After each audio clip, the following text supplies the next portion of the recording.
Meu Deus do céu. Alô? Foi só para testar, gente, desculpa. Para ver se minha voz ficar muito ruim.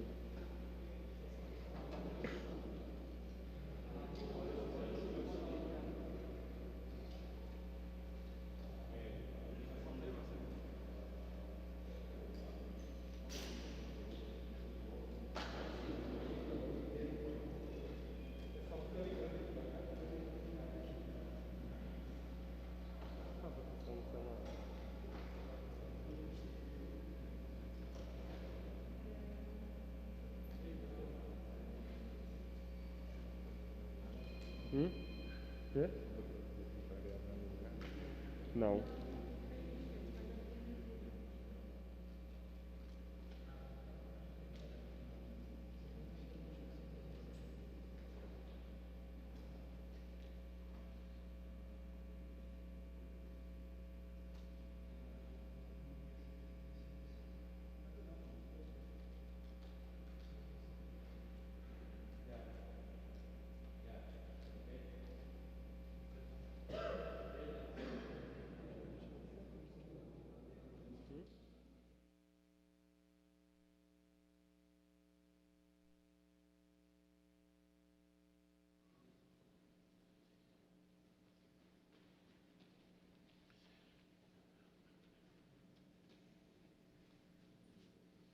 Pronto, doutor Marcelo. Boa tarde, presidente. Boa tarde. Retomo o assunto de projeto de socorro a estados e municípios de ontem. Quero saber se de alguma maneira o senhor se sentiu derrotado ou traído por alguns aliados ou por articulações do governo para que mais mudanças fossem feitas, além das que o senhor estava pretendendo ali, de só emplacar 2 emendas de redação para que o texto fosse finalizado ontem. Não. E os motivos do senhor ter feito um desabafo em relação ao Guedes, é uma percepção nova do senhor de que, enfim, ele está se movimentando aqui dentro ou com aliados interlocutores para tentar minar a influência do senhor sobre a pauta, de alguma maneira? Não, eu apenas disse que se era para a Câmara ter retirado com o apoio do governo a palavra desde que, era melhor ter tirado o artigo 8º e ter deixado o Senado restabelecer, porque do jeito que ficou o texto da Câmara, não havia nenhum tipo de influência em relação a qualquer tipo de hipotética economia. Até também, no fundo, eu acho que o texto de congelamento é muito mais um texto simbólico de sinalização para a sociedade do que uma coisa concreta, né? Nós vamos ter queda de arrecadação. Se nós teremos queda de arrecadação, o correto era a gente estar dizendo para a sociedade que, num segundo momento, claro que não no meio da pandemia, nós precisaremos repactuar a estrutura do Estado brasileiro, né? Estados, municípios e a União vão perder muita arrecadação, a recuperação não será no patamar, não será tão rápido como todos nós gostaríamos. Então, no segundo momento, o que a gente vai ter que discutir é se a estrutura do Estado brasileiro, se ela precisa ser repactuada, se cortes precisarão ser feitos, né, como nós tivemos que fazer, claro, uma nova estrutura nas despesas previdenciárias no ano de 2019. Então, mas eu acho que do ponto de vista simbólico, você falar que congelou o salário, mas é óbvio que não tem economia de 50, 40, 50, 100 bi, é óbvio que não. Porque como há queda de arrecadação, não há economia. O que há é uma sinalização para a sociedade que vai se transferir dinheiro para estados e municípios e que esses recursos não serão utilizados para gerar nenhum tipo de nova despesa, mas que não seja na área do enfrentamento ao coronavírus. Claro que a área de saúde vai ter que ter aumento de despesa. Então, não, apenas eu disse que nós ficamos 12 horas trabalhando. Se tivesse aquela posição mais clara do governo, nós poderíamos ter suprimido o artigo 8º, o Senado ia restabelecer, como restabeleceu a maior parte do texto, segundo eu soube hoje, fez aquilo que, do ponto de vista da sinalização que o Senado deu na sua votação, fez o correto, e o que nós queríamos e graças a Deus aconteceu, era garantir recursos emergenciais para estados e municípios. Foi uma grande vitória do Parlamento. Você não pode esquecer que na primeira conversa com a equipe econômica do deputado Pedro Paulo, a primeira proposta foi 0 e a segunda proposta foi em 14 bilhões. Nós terminamos aprovando uma proposta que parece que vai à sanção, que que será sancionada pelo governo, na ordem de 60 bilhões de reais. Então, acho que foi uma grande vitória do Parlamento, da Câmara, do Senado, né? Em relação ao valor, tivemos 100% de convergência por um período de 4 meses e tivemos uma divergência na forma de distribuição, que não é o maior problema. Então, como não é o maior problema, nós entendemos que era melhor trabalhar o texto do Senado do que ficar fazendo um ping-pong de textos, o que resultaria num atraso na possibilidade de sanção e, a partir daí, da possibilidade da transferência desses recursos para os estados e os municípios brasileiros. Presidente, ontem, já no fim da sessão, o senhor disse o seguinte: não podemos mais expor o conflito do Palácio com a equipe econômica, depois de o deputado Zé Guimarães brincar ali se não havia mais 3 ou 4 destaques para votar. A avaliação é essa, de que o presidente quer uma coisa e a equipe econômica quer outra? O que eu quis dizer é que a equipe econômica estava defendendo o texto que a gente aprovou naquele destaque que era o mais difícil, no destaque do artigo 8º. Né? O tema do professor, a gente não pode esquecer que em 2019, o único tema que a Câmara dos Deputados cedeu, e o Senado também, na PEC da Previdência, foi o tema dos professores. É um tema muito forte na Câmara dos Deputados, é difícil, que você viu que a maioria dos partidos orientou de uma forma e foi derrotado. Mas o que eu disse é que a equipe econômica, pelas informações que eu tinha até aquela hora, estava defendendo aquela redação do desde que, né? Mantendo apenas naqueles que estão diretamente ligados ao enfrentamento ao coronavírus. Depois vem a justificativa, que como é que separa as coisas. É óbvio que é fácil separar as coisas, né? É óbvio que sim. E claro que aquela posição mostrou uma divergência do Planalto com a equipe econômica, apenas isso. E acho que, de fato, o ideal é que o governo tenha uma posição única, até porque a sinalização da equipe econômica para o governo deve ser sempre de orientação e balizar a posição do governo em relação ao que o governo acredita que seja o melhor caminho para os gastos públicos. Presidente, sobre um outro assunto, já que o senhor ainda não se manifestou a respeito disso, a divulgação do conteúdo do depoimento do ex-ministro da Justiça, Sérgio Moro, reafirmando aquilo que ele já havia dito na coletiva de saída dele do Ministério. Queria saber se o senhor considera que agora, tendo esse depoimento registrado como oficial, a coisa de alguma maneira muda de patamar, as acusações que ele vem fazendo contra o presidente Jair Bolsonaro. Não vou entrar no mérito do depoimento, acho que vocês têm muito mais condições, estão ouvindo muitas pessoas em cada um dos meios de comunicação que vocês representam, de avaliar a força ou não do depoimento do ex-ministro da Justiça, Sérgio Moro. Presidente, essa reunião que o senhor teve agora, né, com os ministros Braga Neto e Ramos, assim, teve alguma pauta? Qual foi o objetivo dessa reunião? O Ramos tem conversado bastante comigo, sempre teve os seus auxiliares. O Braga Neto, sempre tive uma boa relação desde que ele foi interventor na segurança pública do Rio.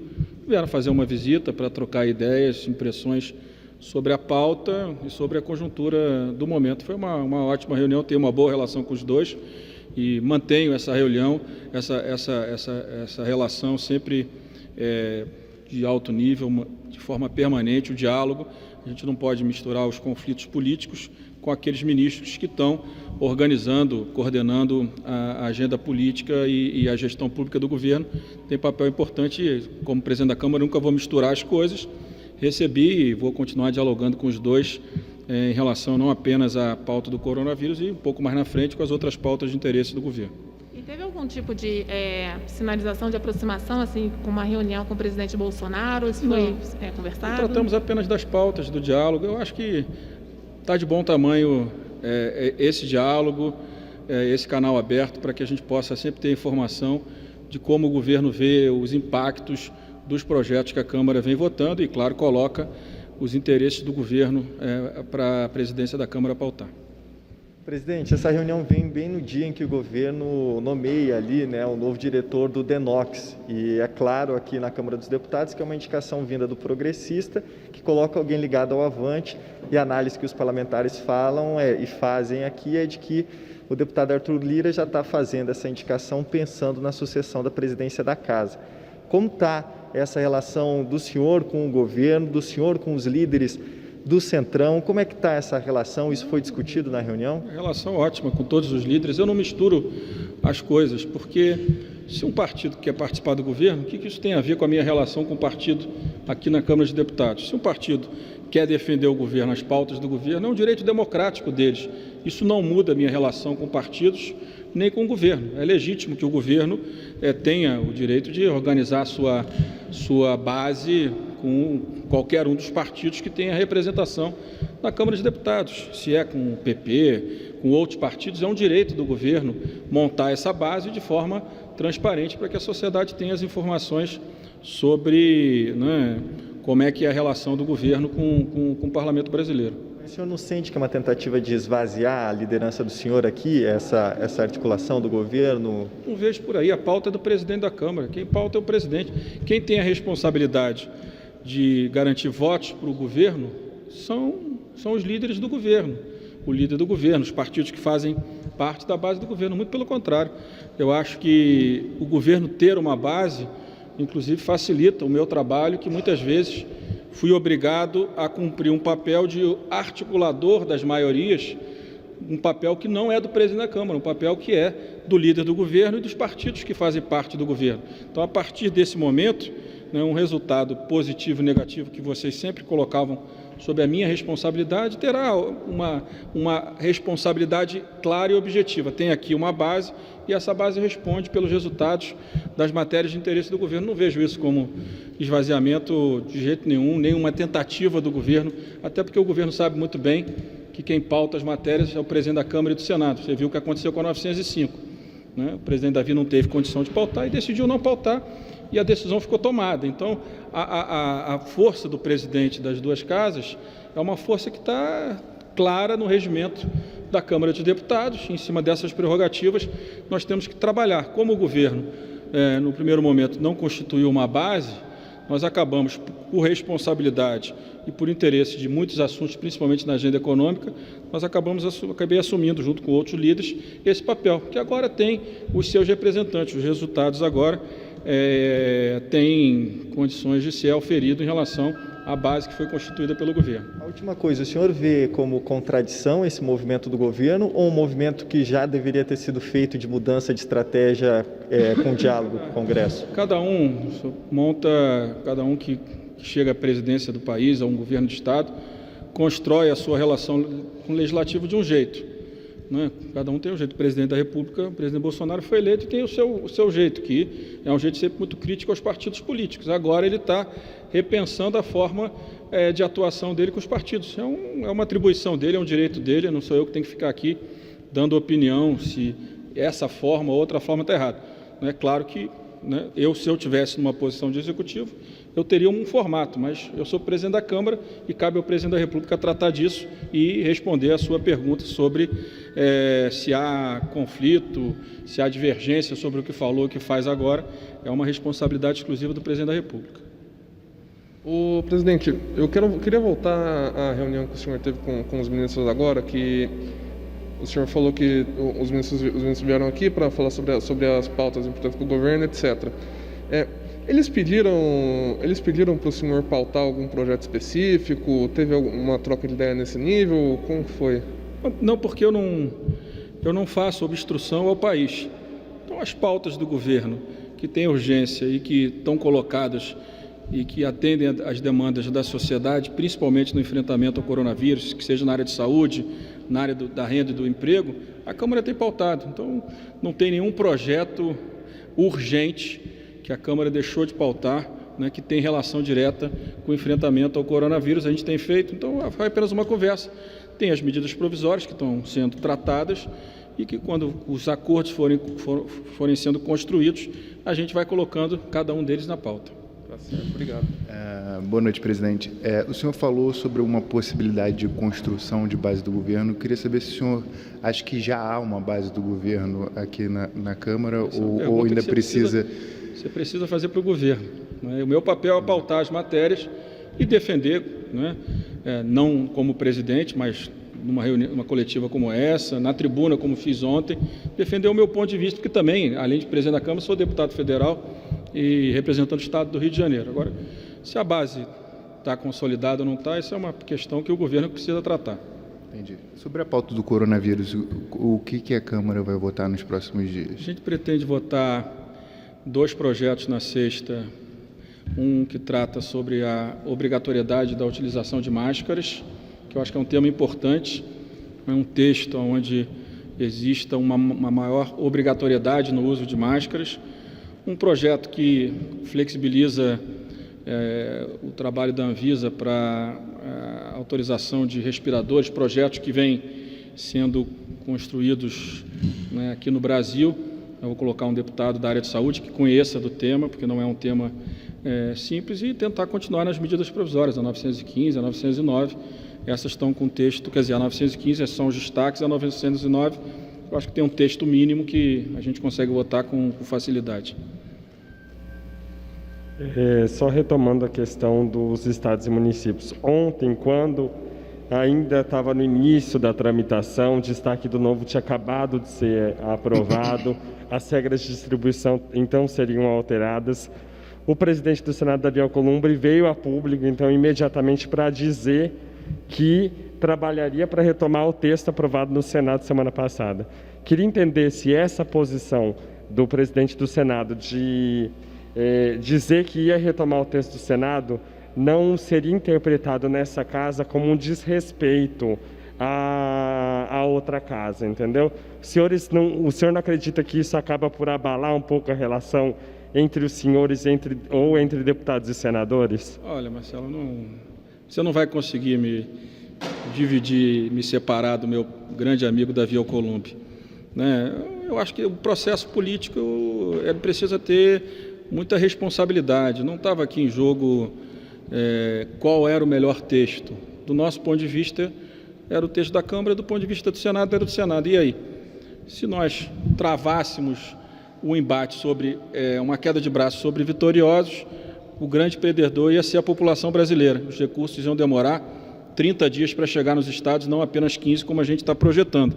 Então, nós não vamos entrar, eu não vou entrar, e expliquei isso de forma muito clara no plenário ontem, não vou entrar nesse conflito, não vou entrar nessa disputa. O importante é que estados e municípios, se Deus quiser, a partir do dia 15 de maio, começarão a receber uma cota pela recomposição das suas perdas de arrecadação, na ordem de 60 bilhões de reais por 4 meses, basicamente o mesmo valor que nós projetamos quando aprovamos o projeto inicial sobre a relatoria do Pedro Paulo. Ontem jantei com o deputado, com o senador Davi, com o presidente Davi, conversamos, dialogamos, e é natural que ele defenda o texto dele, e a Câmara mostrou que há divergências, mas não há divergência maior, que é sobre preocupação sobre protagonismo, sobre quem ganhou e quem perdeu. Quem ganhou foi o Congresso, que essa iniciativa de discutir auxílio a estados e municípios foi uma construção do Parlamento, e o governo, sentindo que o texto da Câmara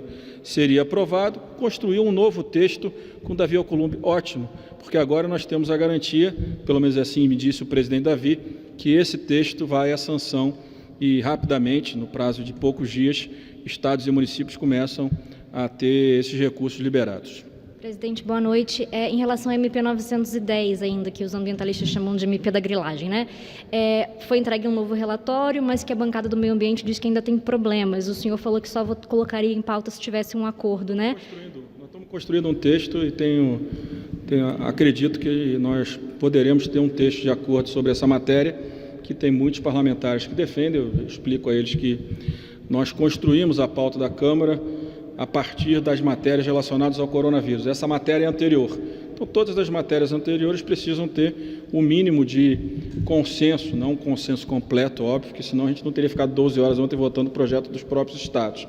Mas um apoiamento grande, né, com o respeito dos partidos de esquerda, que tem mais dificuldade nessa matéria. Mas eu acredito que nós estamos próximos de chegar num texto que vai atender a bancada do agronegócio e também vai atender a bancada do meio ambiente. Eu sempre digo que meio ambiente e o agronegócio brasileiro não podem, não devem ser divergentes, ter disputa entre os dois setores. Ao contrário, né? O meio ambiente brasileiro né, tem um papel fundamental, e o agronegócio também terá um papel ainda maior nos próximos anos. Então, o que a gente precisa é garantir o equilíbrio. O equilíbrio não é fazer nem tudo o que o agronegócio deseja, né, ou parte do agronegócio, né, ou nem tudo que parte do meio ambiente deseja, que é continuar uma disputa, né, onde o impasse sempre prevalece. O que nós precisamos é dialogar, né, com a parte majoritária do agronegócio, majoritária do meio ambiente, para que se chegue a um texto de equilíbrio, onde a gente preserve, né, as nossas terras, mas é onde a gente garanta as condições e a segurança jurídica para que os nossos produtores rurais continuem produzindo, aumentando a sua produção, e o Brasil tendo um ganho enorme pela produção de alimentos que o Brasil tem hoje e certamente terá um peso ainda maior no futuro. O senhor acredita que pode pautar na segunda-feira? Eu estou trabalhando, já estou há alguns dias trabalhando esse texto. Hoje eu tive uma reunião com a ministra Tereza Cristina. Eu acho que nós vamos conseguir avançar. Estou conversando com os partidos de esquerda. Eu acho que o diálogo, eu tenho sempre tido bons resultados quando a gente consegue aprofundar o diálogo aqui na Câmara, tentando construir sempre um ponto de equilíbrio, onde a sociedade, no final, ela saia ganhando. Nós sabemos que o tema do meio ambiente é um tema muito sensível no Brasil, do Brasil em relação ao mundo. O mundo olha o Brasil com muita preocupação em relação ao meio ambiente. Acho que a gente consegue construir nesse texto uma redação onde a gente garanta o fortalecimento, né, da posição do Brasil em relação ao meio ambiente, mas, ao mesmo tempo, a gente garanta as condições mínimas ou a segurança jurídica para o setor do agronegócio consiga continuar produzindo. Obrigada. Presidente, o governador Ibanez ia se reunir com o Bolsonaro para discutir a reabertura dos comércios aqui no DF. Não entendi. O senhor acha... Não dá para entender? Pouco. O governador Ibanez ele ia se reunir com o Bolsonaro para decidir a reabertura dos comércios aqui no DF. Eu queria saber com o senhor acha que é o momento de discutir essa reabertura? Olha, eu não sou secretário de Saúde do Distrito Federal, mas quero dizer que a política de isolamento de Brasília tem tido um resultado excepcional. Né? Um resultado excepcional. Se você olhar, né, a situação dos hospitais, né, pelo menos as informações que eu tenho, é que Brasília hoje tem uma situação tranquila. Não podemos esquecer que no início Brasília tinha a pior situação do Brasil, né? Isso melhorou graças ao trabalho do governador Ibanez com a sua equipe, né? Se já está na hora de reduzir o isolamento, é uma decisão técnica do meu ponto de vista e cabe ao governador e ao seu secretário de saúde avaliar se tem as condições para liberar, porque o que a gente não pode é errar na liberação, no fim do isolamento, e gerar uma segunda onda muito mais forte. O problema dessa questão do vírus, eu tenho a minha avaliação, é que quando o isolamento dá certo, as pessoas acham que não precisava de isolamento. É o contrário, quando o isolamento está certo, a gente tem que reafirmar a importância do isolamento e avaliar com exames, né, que agora o Brasil já tem, parece que número suficiente, avaliar qual é o nível de contaminação da população, como no caso do Distrito Federal, e avaliar as condições para que você possa reduzir o isolamento. A gente não pode esquecer que uma coisa é o plano piloto, outra coisa são as cidades satélites. São situações diferentes, né? E se o vírus chegar com força nas cidades satélites, nós teremos problemas, até porque o sistema de saúde público de Brasília ele é bom, mas ele também precisará responder a um crescimento muito rápido da contaminação. Então, eu acho que parabenizo o governo de Brasília, o trabalho tem sido feito com muita competência. Agora, o momento do fim do isolamento cabe, né, aos técnicos da área de saúde avaliar e decidir. Haja essa reabertura, mudaria alguma coisa aqui na Câmara? Muito difícil, porque você não tem poucos voos vindo para Brasília. Você tem muitos parlamentares, muitos servidores que estão na idade na idade de risco, acima de 60 anos. Como é que você coloca nesse plenário, né, 250 deputados, assessores, a imprensa, e não tem como chegar a Brasília? Parece que em maio já começou, a malha aérea não melhorou quase nada, junho parece que melhora um pouquinho, mas, né, como é que nós fazemos? Primeiro, para que os parlamentares consigam ir e voltar. Segundo, né, como é que a gente coloca nesse plenário, que já tem pouca circulação de ar, um número grande de pessoas. Não é uma decisão que a gente possa tomar baseada na decisão de Brasília de reduzir o isolamento. Nós não podemos esquecer que nós temos deputados de todas as regiões do Brasil, regiões como Pará, Amazônia, Rio de Janeiro, São Paulo, Ceará, Pernambuco, Maranhão, pelo menos estes com certeza onde o vírus está crescendo, né, a sua contaminação. E os parlamentares vêm para cá, né, certamente como estavam vindo e estavam trazendo o vírus ou estavam se contaminando e multiplicando o vírus. Tanto que com o isolamento, você vê que no início nós tivemos alguns parlamentares que tiveram o coronavírus e com o isolamento o número de parlamentares reduziu bastante. Presidente, nesse meio tempo aprovaram lá no Senado o pacote de socorro aos estados, 80-0, acatando algumas mudanças feitas pela Câmara, outras não. A minha pergunta é, o senhor fez essa comparação já nos últimos dias de que 80 bi em 6 meses e 60 bi em 4 dá na mesma. Em 4 meses, a minha dúvida não há um risco com essa perda veloz de arrecadação de que em 4 meses os estados tenham atingido uma perda de arrecadação e voltem a pedir um novo socorro? Não, eu espero que não. Eu espero que nós possamos, né, olhar para 4 meses com o início de um processo de recuperação da economia. Nós sabemos que a economia, se nós olharmos, né, o que ela vai cair até o final do ano, em relação à projeção de crescimento do início do ano, é uma queda forte. Se a gente conseguir melhorar, é por isso que é importante, né, que a gente consiga ter políticas de retomada do crescimento econômico, não para agora, mas para que algum tempo, para que exatamente os governadores não precisem novamente do apoio do governo federal. Eu defendi a questão do seguro, né, da recomposição da receita, porque eu acho que o governo, nos 4 meses, pode também, se fosse a tese da Câmara, gastar menos do que os 60 bilhões, entendeu? Mas o governo achou melhor uma trava num valor de 60 bilhões. Nós respeitamos a posição da equipe econômica junto com a decisão articulada pelo presidente Davi. Bom, gente, obrigado. Até a sexta.